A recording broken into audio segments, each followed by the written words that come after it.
Национальный мессенджер Max с 1 сентября будет внесен в перечень программ для обязательной предустановки на устройство россиян.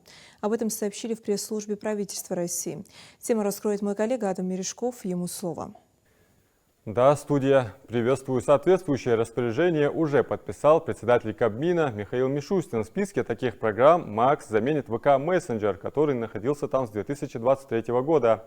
Отмечается, что на базе мессенджера будет работать многофункциональный сервис обмена информацией. Он позволит обеспечить безопасное общение и доступ к удобным цифровым сервисам. Отечественный магазин приложений Рустор также станет обязательным для предустановки на гаджетах с операционными системами iOS и Xiaomi. При этом сейчас он переустанавливается на технике с операционными системами Android и Huawei. Кроме того, Мишустин утвердил список обязательных для предустановки на электронные устройства программ на 2026 год. С 1 января на телевизоры будет устанавливаться сервис онлайн-телевидения Lime HD TV.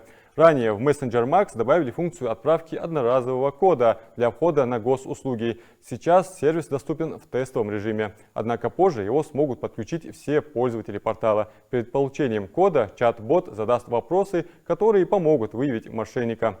Позже в Max также откроется чат, куда и будут приходить одноразовые пароли.